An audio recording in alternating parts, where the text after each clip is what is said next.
That'd be funny. That'd be kind You're of watching RNRTV, where rock and roll was meant to go. I'm your host, Danielle. I'm hanging out in Zen West with Dead by Wednesday. So, you know the first question is going to be, how did you guys get your name?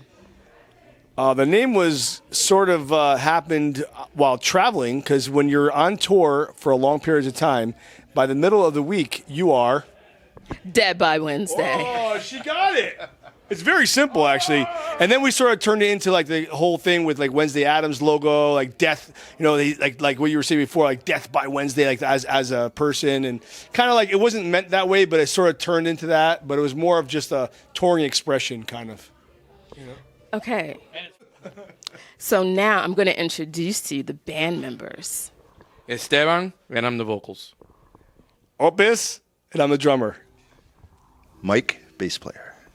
Dave, guitar. Danielle, the host. Okay, so I want to know, when you guys get on stage, like, do you have some type of ritual that you like to do before performing, like, all together? I think he does, right?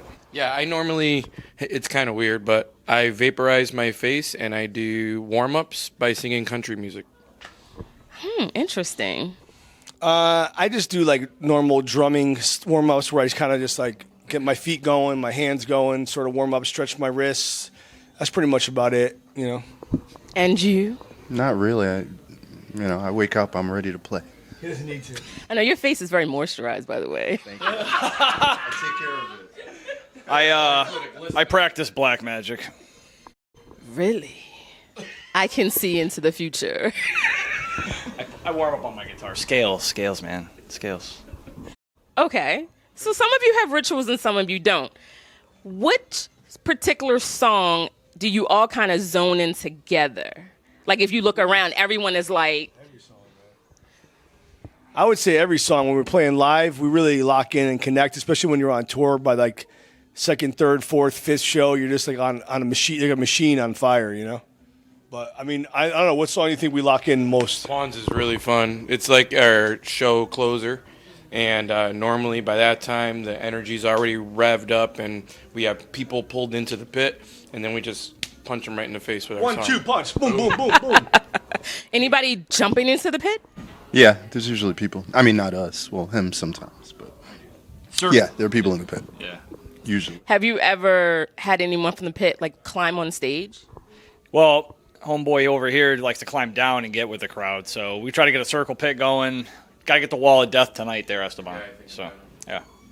So it's very, very interactive. We call everybody together in the song. It's a fun time. Yeah. But to answer your question, we have had a few super fans jump on stage or attempt to during certain songs. So. Speaking of super fans, One of them had his moobs out.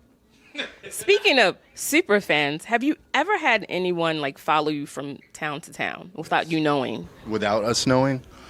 No. No stalkers? I mean, they may not. This guy has people following him around everywhere. This guy right here. Not that we know. Fans, I mean, some people I don't even know which direction to go into. Some people will come if we're playing in a particular area, like Cleveland or a metropolitan area. Then a lot of times you'll get people who will come to maybe 2 shows because we're in the area. But typically, I don't think someone is stalking us show to show. I mean, that's a lot of miles to drive. And honestly, we have a great network of friends and family and hangers-ons or whatever you want to call them. But we get a lot of nice houses and breakfasts and things like that. So you have a major support yeah, system. we get perks. We have perks. Yeah, we have a major support system. You would think that you would want, you know, that like the 80s, that it would be like a bunch of like women that were like following you around. But nowadays with the metal scene, it seems like a lot of sweaty dudes that like, you know, they just love metal and they want to, you know, they love their music and they're like really into it. And so they kind of follow you, which is not a bad thing, but you know, breakfast is good anytime. a lot of metal dudes at shows.